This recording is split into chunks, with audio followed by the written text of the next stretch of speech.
વિદ્યાર્થી મિત્રો, વિદ્યાવન વિવિધ ધર્મેન્દ્ર ટકા યુટ્યુબ ચેનલ હું ધર્મેન્દ્ર ટકા આપ સૌ વિદ્યાર્થી મિત્રોને એક મોસ્ટ ટાઈમ ટોપિકના વિડીયોની અંદર ફરી એક સ્વાગત કરું છું. વિદ્યાર્થી મિત્રો, આજે આપણે વાણિજ્ય સંચાલન એટલે કે બિઝનેસ એડમિનિસ્ટ્રેશનની અંદર તમે જોઈ શકતા હશો ટોપિક લીધો છે જેનું નામ છે ભાગીદારના પ્રકારો.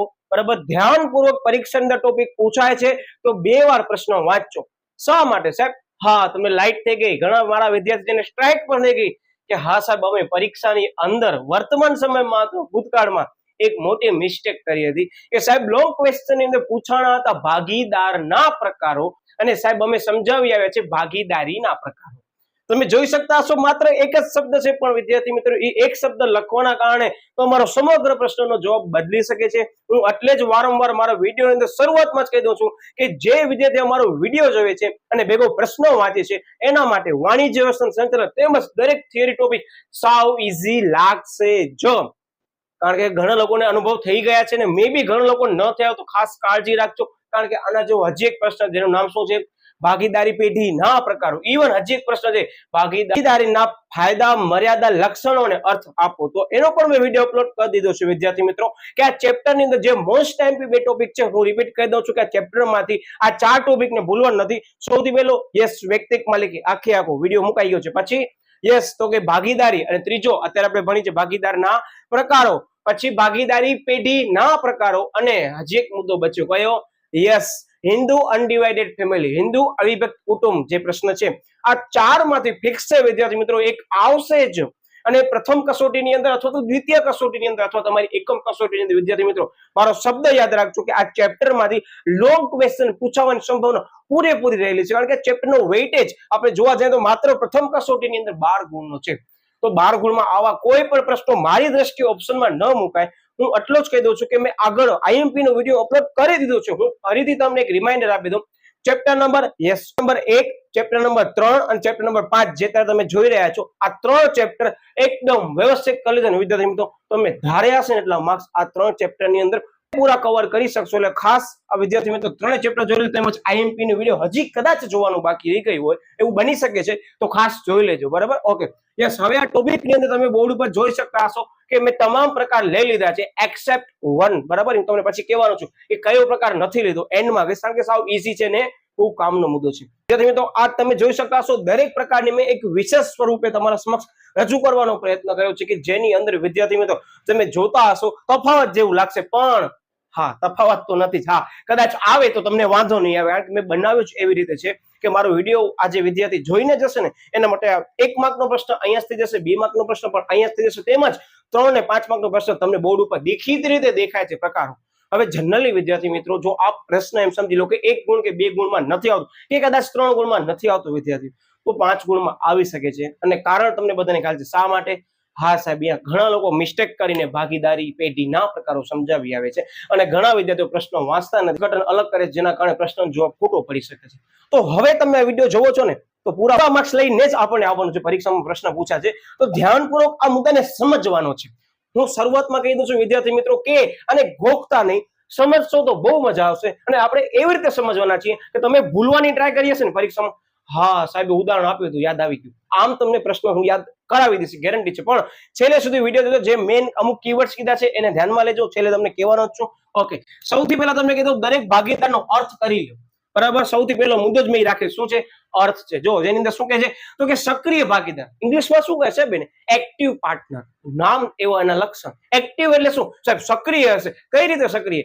જવાબમાં જ છુપાયેલો છે. એટલે હું સાથે સાથે તમને અમુક ઇંગ્લિશ વર્ડ પણ કહેતો હોય છે. રીઝન ઇઝ ધેટ કે આ બેઠે અત્યારે તમને જે ટોપિક કરાવું છું વિદ્યાર્થી મિત્રો એ FY BCom નો BA સબ્જેક્ટમાં બેઠું કોપી પેસ્ટ કરેલું છે. માત્ર તમને ત્યાં થોડા કોન્સેપ્ટ જે છે એને ઇંગ્લિશમાં રજૂઆત કરવાની છે. એનો મતલબ કે આપણે અત્યારથી જ એવો કોન્સેપ્ટ બિલ્ડ કરીએ કે સાહેબ એ સમય પણ અમને વાંધો નહીં આવે.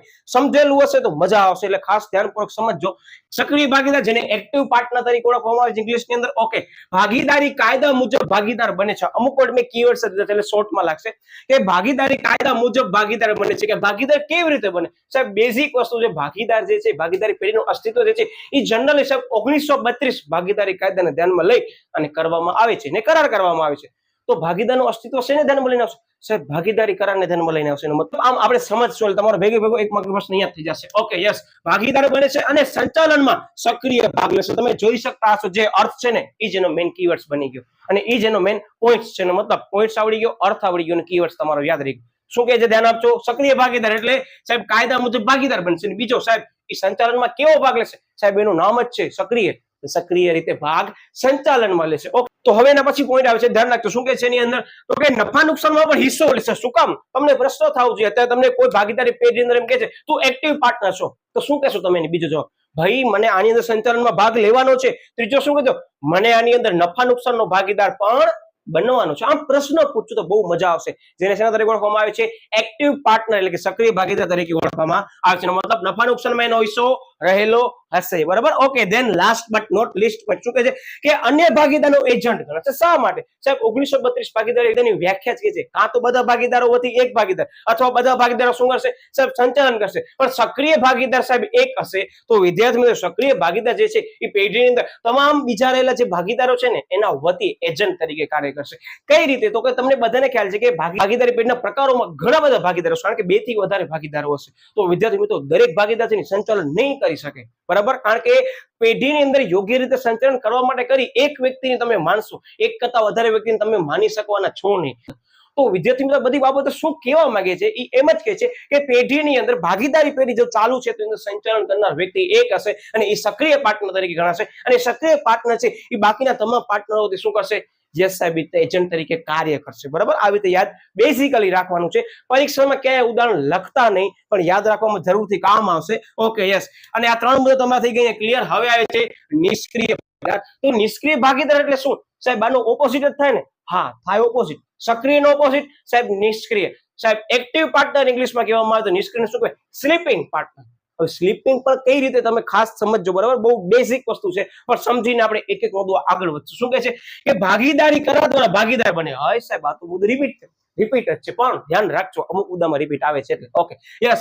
પ્લસમાં શું કહે છે? નફો નુકસાન પર ભોગવે છે. પછી શું કહે છે? અમર્યાદિત જવાબદારી. હવે અમર્યાદિત જવાબદારી એટલે શું? કારણ કે જે મારો વિદ્યાર્થી મિત્ર જે છે એસપીસીસી રાખ્યો છે એને પણ ખ્યાલ છે, આપણા ચેનલની અંદર અગાઉના વિડીયો જોયા છે એને પણ ખ્યાલ છે. તે અમર્યાદિત જવાબદારી એટલે શું? હું તમને પ્રશ્ન પૂછું છું. યસ, તમે મે બી સાચા હોઈ શકો છો અથવા ન હો તો હવે કરેક્શન કરી લેજો કે કોઈ પણ પેઢીની અંદર જે પણ વ્યક્તિ નાણાં રોકે છે, બરાબર, પેઢીની અંદર મિલકતો લે છે અને એક એવો સમયગાળો આવે છે કે એના મિલકતો કરતા દેવાનું પ્રમાણ સાહેબ વધી જશે. દેવા એટલે શું? આપણને ચૂકવવાના રૂપિયા વધી ગયા આપણા પાસે છે એના કરતા. તો વિદ્યાર્થીઓ થાય શું? સાહેબ આપણને કંપની બંધ થાય, ડિસોલ્યુશન થાય, બરાબર, એનું વિસર્જન થાય, સાહેબ આપણને પૈસા ચૂકવવા પડે આપણી મિલકતો વેચીને પણ. તો કંપનીની મિલકતો વેચી નાખી છતાં પણ તમારો કોઈ ત્રાહિત પક્ષકારને દેવું ચૂકવવાનું બાકી રહે છે વિદ્યાર્થી મિત્રો, તો તમારી અંગત મિલકતો વેચીને પણ તમને શું કરવું પડશે? દેવું ચૂકવવું પડશે. એનો મતલબ નિષ્ક્રિય ભાગીદાર કેવો થઈ ગયો? યસ સાહેબ, એની જવાબદારી અમર્યાદિત થઈ ગઈ. તમે સમજો છો ને કે ભાગીદાર જે સક્રિય રીતે ભાગ લેતો જ નથી. સરળ ભાષામાં કહું તો આ એક વ્યક્તિ હશે, આ ઘણા બધા વ્યક્તિ હશે.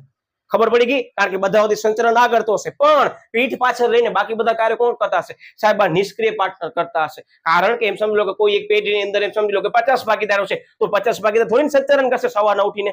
કોઈ એક ભાગીદાર હશે જે શું હશે? સક્રિય હશે, એક્ટિવ હશે. એના સિવાયના ભાગીદાર હશે એ કંપનીના ભાગીદારી સ્વરૂપમાં હશે જ. ડિસિઝન બધાને ધ્યાનમાં લઈને જ લેવાશે. આગળ આપણે સમજી લીધું છે ભાગીદારી પેઢી એટલે શું.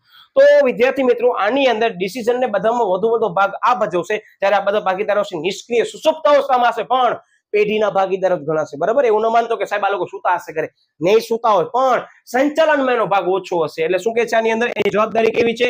અમર્યાદિત હશે. યાદ રાખજો. અને સંચાલનમાં ભાગ કેવો છે? સક્રિય રીતે ભાગ લેશે નહીં. અહીંયા વર્ડ એડ કરી નાખજો નહીં. મેં ચોપડી કરી છે તમને સરળતાથી યાદ રહી જાય એના માટે. મતલબ ફરીથી રિવિઝન કરી ઝડપથી. શું કે છે કે કરાર દ્વારા ભાગીદાર બનશે. પ્લસમાં નફા નુકસાન પણ ભોગવશે. પ્લસમાં જવાબદારી કેવી હશે? સાહેબ અમર્યાદિત હશે. પછી સાહેબ સંચાલનમાં એની અંદર સક્રિય ભાગ હશે કે નિષ્ક્રિય? ના સાહેબ, નિષ્ક્રિય ભાગ હશે. એનો મતલબ કે સક્રિય રીતે ભાગ ભજવશે નહીં. શું કામ? સાહેબ એના નામમાં જ છુપાયેલું છે. નામ તેવા લક્ષણ. આમ યાદ રાખવાનું. બરાબર. એટલે આ 3 વસ્તુ ખાસ ધ્યાન રાખજો. મેઇન કીવર્ડ્સમાં પણ નોટ ડાઉન કરી રાખજો. ઓકે. પછી આવે છે નામનો ભાગીદાર. વિદ્યાર્થી મિત્રો તમે જોઈ શકતા છો અત્યારે મેં તમને રજૂઆત કરી છે એ તફાવત સ્વરૂપે કરી છે પણ પરીક્ષાની અંદર તફાવતની જેમ આવી રીતે લખવાનું નથી. તમને કેમ લખવાનું છે મેં તમને કીધું હતું અગાઉ. કહું છું તમને મુદ્દો પાડી નાખવાનો. સૌથી પહેલા અર્થ, પછી શું આવશે? યસ. આવી રીતે આમ 3 પેટા મુદ્દા પાડી નાખવાના બધાની અંદર. બરાબર. યસ, તો વિદ્યાર્થી મિત્રો હવે ટોપિક આવે છે, એનું નામ છે નામનો ભાગીદાર. સાહેબ નામનો ભાગીદાર એટલે શું? યસ, તમને પ્રશ્ન થતો હશે નામ એટલે યસ સાહેબ કોઈ વ્યક્તિના નામનો ઉપયોગ. કે વર્તમાન સમયે આપણે એવું ચાલીએ કે કોઈ એક કંપની છે XYZ કંપની લિમિટેડ, और વિદ્યાર્થી મિત્રો XYZ કંપની લિમિટેડની સ્થાપના નવી થશે ને તો કોઈ પણ એ કંપનીથી પરિચિત નહીં હોય અને કદાચ ભાગીદારી પેઢી પર હશે ને તો પણ એટલા લોકો એને ઓળખતા નહીં હોય, એનું પરિચિત નહીં હોય, મતલબ કે માર્કેટની અંદર એનું નામ નહીં હોય. પણ કદાચ XYZ કંપનીની સાથે આપણે એક વર્ડ જોઈન્ટ કરી નાખીએ કે Adani partnership limited, XYZ and Adani partnership private limited, તો વિદ્યાર્થી મિત્રો શું થશે બધાને? યસ સાહેબ, XYZ કંપની અને અદાણી જે છે એ બે ભેગા થઈને કાર્ય કરે છે.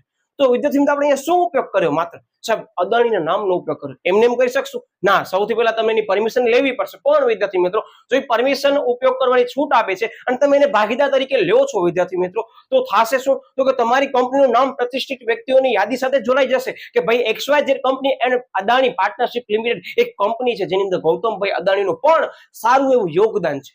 તો વિદ્યાર્થી મને તમને કે આમાંથી ફાયદો થાય કે નુકસાન થાય? સાહેબ આપણને ફાયદો થાય. હવે બીજો પ્રશ્ન થવો જોઈએ કે અદાણી આપણી કંપની સાથે નામ જોડે છે ને આપણી કંપની સાથે ભાગીદાર બની ભાગીદારી પેઢી બને છે, તો વિદ્યાર્થી મિત્રો ભાગીદારી પેઢીની અંદર અદાણીની જે જવાબદારી હશે કેવી હશે?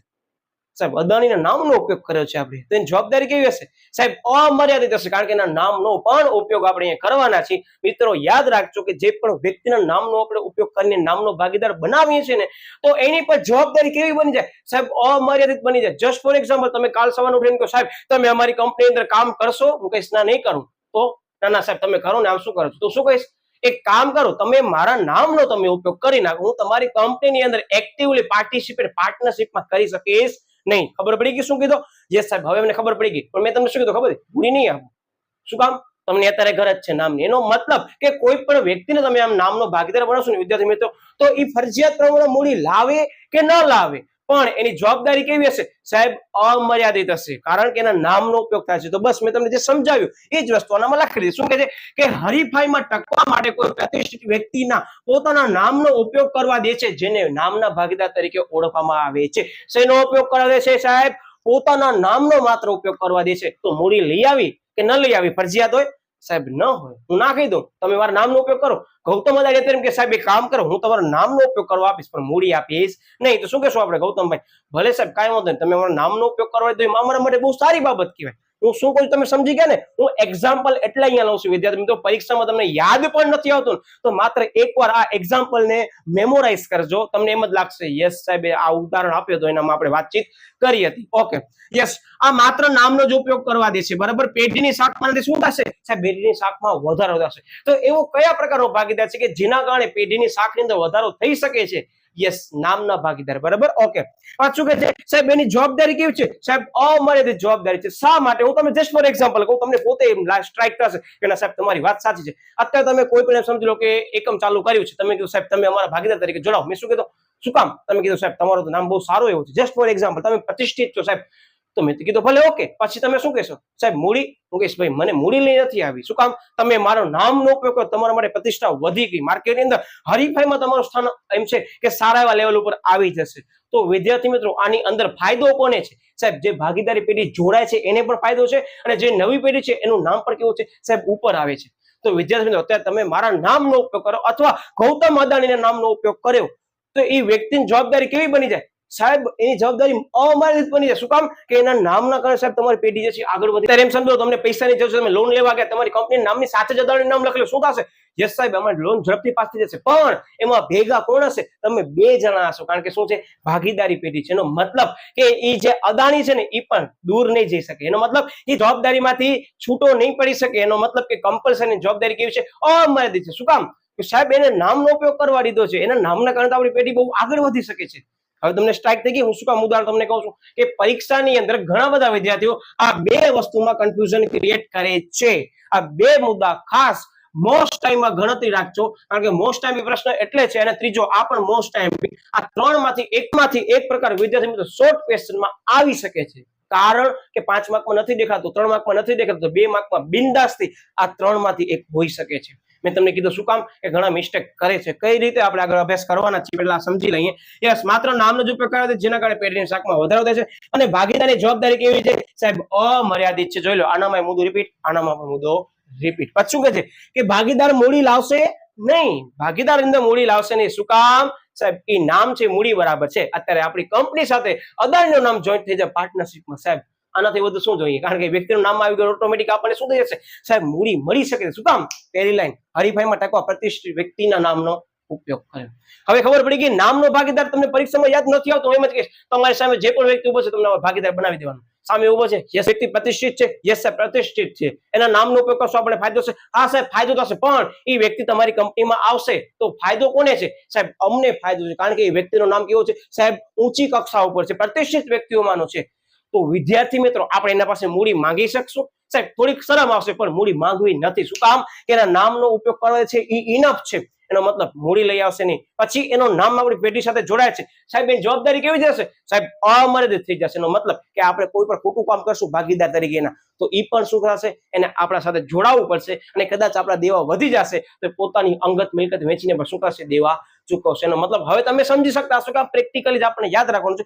જરાય ગોખતા નહીં, મારો શબ્દ યાદ રાખજો. આગળ ભવિષ્યમાં કોઈ પણ કોમર્સ ફિલ્ડમાં જશો ને ફરીથી રિપીટ થશે પાર્ટનરશિપ ડીડમાં. બરાબર? એ તમને કહી દઉં છું. ઓકે, એટલે મસ્ત મજાથી સમજો. પરીક્ષા છે તો ફરીથી એકવાર વિડીયો જોઈ લો. બરાબર? કારણ કે વિડીયો અહીંયા જ પડ્યો છે, પણ પરીક્ષામાં ગોખવાનો થોડોક પણ પ્રયત્ન કરો ને વિદ્યાર્થી મિત્રો તો મિક્સ થશે, મારી ગેરંટી છે. એટલે હું તમને કીધું શાંતિથી આ વિડીયોને જોઈ લેજો. પરીક્ષા વખતે બીજી વખત જોઈ લો, વાંધો નહીં, સ્પીડમાં જોઈ લો, પણ વિડીયો જોઈ પછી પરીક્ષા દેવા જજો. અને ખાસ હા સાહેબ પ્રશ્નો અમે નહીં ભૂલે. ઘણા બધા વિદ્યાર્થીઓ જે છે એને ખ્યાલ છે પ્રશ્નોના મિસ્ટેક થવાના કારણે તમારો સંપૂર્ણ સાચો જવાબ હશે ને વિદ્યાર્થી મિત્રો તોય મે બી તમને માર્ક્સ નહીં મળે. આ યાદ રાખજો. બરાબર?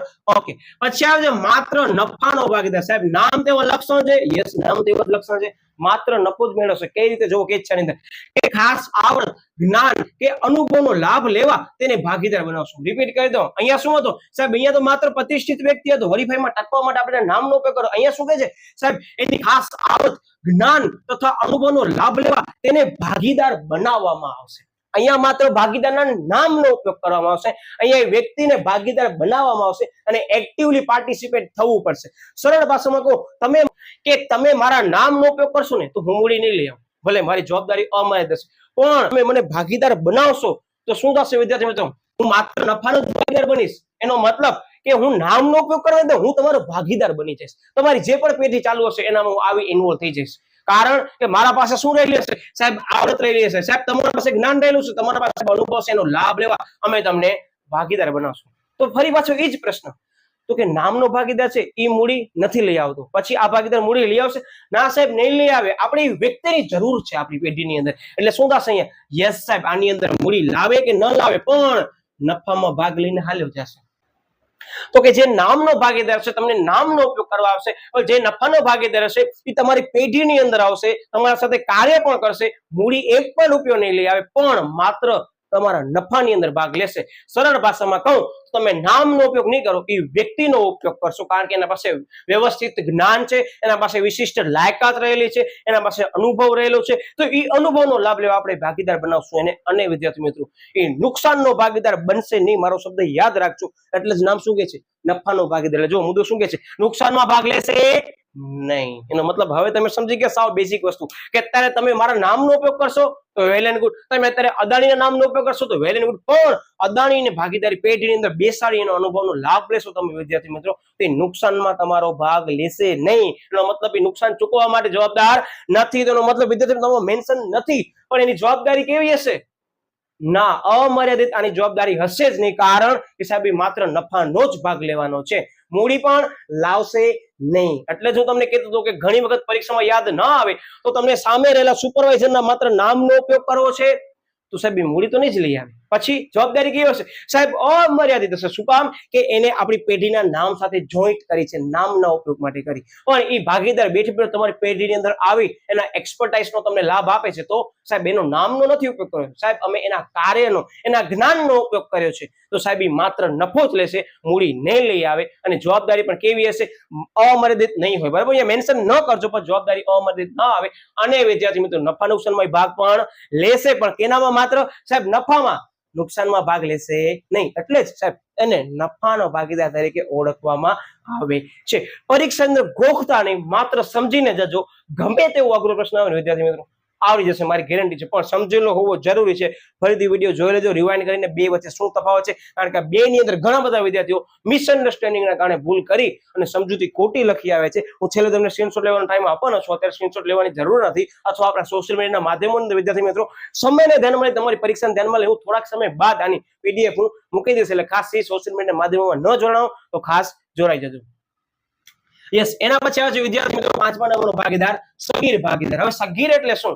યસ, તો કે વ્યક્તિ જેનથી પણ કોણ છે સાહેબ 18 વર્ષથી નીચેના વર્ષનો કોઈ બાળક છે તો વિદ્યાર્થી મિત્રો એને સગીર તરીકે ઓળખવામાં આવે છે. મતલબ કે અત્યારે તમે સગીર ગણો, કારણ કે તમે 18 વર્ષથી નીચેના હશો એવું આપણે માનીને ચાલે છે. જનરલી તમે 18 વર્ષથી નીચેના જશો મતલબ તમે સગીર ગણો.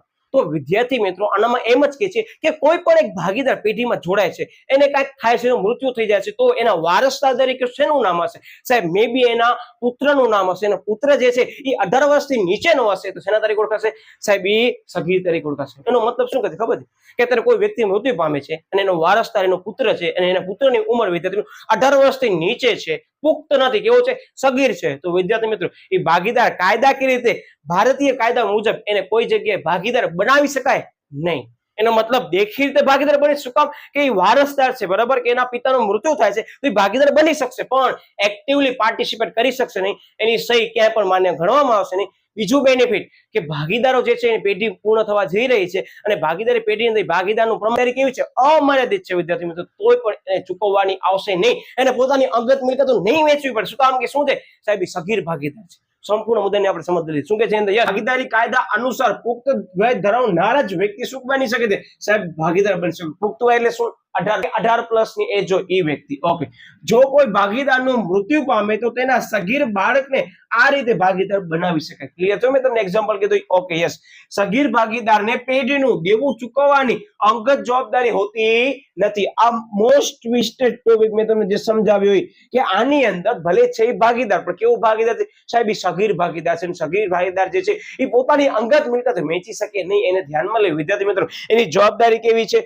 તો કે અમર્યાદિત હોતી નથી. હું ફરીથી રિપીટ કરી દઉં છું, કદાચ તમને એવો પ્રશ્ન પૂછે છે કે નીચેના પૈકી કયા પ્રકારના ભાગીદારની જવાબદારી અમર્યાદિત હોતી નથી? ઘણા બધા ઓપ્શન આપેલા છે વિદ્યાર્થી મિત્રો, તો ખાસ ધ્યાનપૂર્વક શું લેવાનું છે? સગીરને આપણને અહીંયા લેવાનું રહેશે. ખાસ ધ્યાન રાખજો, અમુક ઓપ્શન એ લોકો કાઢી નાખશે અથવા 1 માર્ક્સ ને સીધું એમ કહી દેશે કે કયા પ્રકારના ભાગીદાર જે છે એ છે એની મર્યાદિત જવાબદારી જે છે મર્યાદિત હોતી નથી. તો શું આવશે? તો સગીર ભાગીદારી. શું કામ? તો કારણ છે તમે સમજાવી શકો. શું કામ? કે એ પુખ્ત વયનો થયો નથી અને કેવો છે? હજી સગીર છે, એટલે કે 18 વર્ષથી નીચેનો છે. એને ધ્યાનમાં લઈ ભારતીય કાયદાને અનુરૂપ કોઈ પણ કરાર કરી શકતા નથી ને ભાગીદાર તરીકે પણ જોડાઈ શકતા નથી. Okay, yes. અને લાસ્ટ બટ નોટ લીસ્ટ શું કહે છે કે જ્યારે તે પુખ્ત ઉંમરનો થાય ત્યારે તે ઈચ્છે તો બીજા ભાગીદારની જેમ સામાન્ય ભાગીદાર બની શકે છે. બરાબર છે? મેં તમને ત્યારે સમજાવ્યો કે એક્ઝામ્પલથી સમજાયો. તો વિદ્યાર્થી મિત્રો આ વસ્તુ હતી ભાગીદારના પ્રકારો. હવે આઈ હોપ સો તમને બધા કોન્સેપ્ટ ક્લિયર થઈ ગયા હશે. હું તમને ફરીથી રિપીટ કરી દઉં કે દેખી રીતે મુદ્દો તમને સહેલો લાગે છે પણ જેવો પરીક્ષા અંદર એકવાર મોઢે લખશો ને તમને એમ લાગશે યાર સાહેબ આ તો જઈને અમને આખું વસ્તુ અલગ થઈ ગઈ, અમારી સાથે અલગ બનાવ બન્યો. કયો? તો તમને હવે એકવાર મોઢે લખો, તમને આઈડિયા આવી જશે. એટલે તમે અત્યારે તમારા હાથે મોઢે લખી તમે તમારી ભૂલ સુધારી શકો છો. સીધો પરીક્ષાની અંદર વિદ્યાર્થી મિત્રો પ્રશ્ન લખીને અને એના કરતા તમે ઘરે બેઠા બેઠા એક વખત પ્રશ્ન લખો છો ને ભૂલ તમે પોતાની કાઢો છો ને તમે તમારી જાતનું મૂલ્યાંકન કરી અને તમારી ભૂલ ઉપર જે છે એ હવે જે છે ધ્યાન રાખી શકશો. એનો મતલબ કે ભૂલ થાય છે તો તમે જ્યારે પણ ઘરે મોઢે લખો છો ને પ્રશ્ન ત્યારે ભૂલ થવી જોઈએ, પરીક્ષાની અંદર ભૂલ થવી જોઈએ નહીં. એટલે અત્યારથી જ આપણે શું કરવાનું છે? યસ સાહેબ, સતર્ક રહેવાનું છે કે અહીંયા મારી ભૂલ થાય છે તો હવે મારી ભૂલ પરીક્ષામાં તો નહીં જ થાય. એટલે જ વિદ્યાર્થી મિત્રો આપણે વિડીયો દ્વારા સમજીએ છીએ કે જેથી કરી ઘણા વિદ્યાર્થીઓની મિસ્ટેક થાય છે મેં કીધી છે અને ઘણા વિદ્યાર્થી વિડીયો પર જોતા હશે અને ખ્યાલ હશે હા સર તમારી વાત સાચી છે, પૂછ્યું કાંઈક હોય છે અને પરીક્ષા અંદર એક શબ્દ જોઈ લો તમે ભાગીદારના પ્રકારો અને ભાગીદારી પેઢીના પ્રકારો, બરાબર, બેમાં તફાવત બદલી જાય છે અને જવાબ પણ બદલી જાય છે. તો ઘણી વખત આવું થાય છે. તો શાંતિથી પેપર વાંચો, બરાબર. આઈ હોપ સો તમને અત્યારે બોર્ડ પર જે પણ મુદ્દા સમજાયો છે તમને સરળતાથી સમજાઈ ગયા હશે. હજી એક મુદ્દો છે વિદ્યાર્થી મિત્રો, માની લીધેલ ભાગીદાર, બરાબર. માની લીધેલ ભાગીદાર એટલે શું? જસ્ટ ફોર એક્ઝામ્પલ કે એમ સમજી લો આપણી બધાની ભાગીદારી પેઢી છે, કોઈ થર્ડ પાર્ટી આવીને એમ કહે છે કે સાહેબ યાર તમારી કંપનીની અંદર મને કામ કરવું છે, આપણે સીધો ભાગીદારી કરારની અંદર લેશું નહીં. થોડા ઘણા એમ સમજી લો કે આપણે ટાસ્ક આપશું ને પ્રોજેક્ટ આપશું કે ભાઈ તું છો ભાગીદાર એમ સમજીને તમામ કામ કરી શકશ. એનો મતલબ કે એને શું કહીશ કે આટલા ટાસ્ક કરનાર ભાગીદારી કરારની અંદર જોડાણા નથી, મૂડી નથી લઈને આવ્યા. એનો મતલબ ભાગીદારી કરારનામામાં વ્યક્તિનો ક્યાંય નામનો ઉલ્લેખ નથી, પણ થર્ડ પાર્ટી તરીકે આપણા કંપનીના એવા ટ્રાન્ઝેક્શન છે કે એવો વ્યવહાર છે ધ્યાનમાં લઈ આપણે એને ભાગીદાર બનાવ્યો છે. કેવું? તો કે માની લીધેલ ભાગીદાર છે, પણ ખરેખર ભાગીદારી કરારનામાને ધ્યાનમાં લઈ પાર્ટનરશિપ ડીડને ધ્યાનમાં લઈ આપણે એને ભાગીદારીમાં લીધું નથી. તો એ આપણા વતી જે પણ કાર્ય કરશે તે આપણી કંપની વતી જ કરશે. તો એનો મતલબ વિદ્યાર્થીઓ જે પણ ત્રાહિત પક્ષકાર છે એ આપણી કંપની વતી કાર્ય કરે છે, તો એની જવાબદારી કેવી હશે? યસ, અમર્યાદિત હશે. યાદ રાખજો, એક એવો ભાગીદાર કે જે મૂડી નથી લઈ આવતો, બરાબર, જે ભાગીદાર છે એ આપણા કરારનામામાં નામનો ઉલ્લેખ પણ નથી, પણ એને કાર્યને ધ્યાનમાં લઈ કંપની સાથે કોઈ પણ વ્યવહાર કરે છે અથવા કંપની વતી કોઈ પણ વ્યવહાર કરે છે વિદ્યાર્થી મિત્રો, તે માની લીધેલ ભાગીદારની જવાબદારી કેવી બની જશે? અમર્યાદિત બની જશે. શું કામ? કે આપણે એની જવાબદારી મર્યાદિત રાખશું. શું કરશે સાહેબ? આપણા નામનો ઉપયોગ કરી પૈસા લઈ આવશે કોઈક પાસે ઉધારા, ને પછી દેશે નહીં તો શું કંપની ચૂકવશે? ના. એટલે આપણે જવાબદારી કેવી રાખી દેશું? અમર્યાદિત રાખી દેશું. અમર્યાદિત જવાબદારી એટલે શું? ફરીથી રિપીટ કરી દઉં કે એવા પ્રકારની જવાબદારી કે જેની અંદર કંપનીની તમામ મિલકતો વેચી લીધા બાદ પણ જો દેવું ચૂકવવાનું હજી પણ બાકી રહે છે, તો કંપનીની અંદર રહેલા માલિક અથવા ભાગીદારી પેઢીમાં રહેલા તમામ ભાગીદારો પોતાની અંગત મિલકતો વેચીને પણ શું કરશે? એ દેવું ચૂકવવા માટે શું છે? બંધાયેલા છે. આને કહેવાય શું? અમર્યાદિત જવાબદારીનો મતલબ ઘણી જગ્યાએ હું એક્ઝામ્પલ એટલે આપું છું વિદ્યાર્થી મિત્રો, તમને મુદ્દો સરળતાથી સમજાય. એટલે આઈ હોપ સો વિદ્યાર્થી મિત્રો તમને તમામ ભાગીદારના પ્રકાર સમજાઈ ગયા હશે. છતાં પણ તમને કોઈ પ્રશ્ન તો તમે બિનદાસ્તી ફરીથી એકવાર વિડીયો જોઈ લો. નીચે આપણા સોશિયલ મીડિયા માધ્યમો આપેલા જ છે. આગળના કોઈ પણ વિડીયો જોવાના બાકી હોય, પછી અર્થશાસ્ત્ર હોય કે એસપીસીસી હોય કે વાણિજ્ય સંચાલન, વિદ્યાર્થી મિત્રો હજી તમારા પાસે સમય છે, જોઈ લો. પછી પરીક્ષા દેવા જજો, પછી તમે મને કીધું કે કેટલો તમને આ વિડીયો કામ આવ્યો. હજી પણ કદાચ ચેનલ સબસ્ક્રાઇબ ન કરી હોય તો ખાસ સબસ્ક્રાઇબ કરી દેજો, તેમજ વિડીયોને લાઈક કરી દેજો, તેમજ તમને કેવો વિડીયો લાગો જરૂરથી કોમેન્ટ કરી જણાવશો. તો વિદ્યાર્થી મિત્રો મળ્યા વળી પાછો નવા ટોપિક સાથે. ત્યાં સુધી બાય બાય.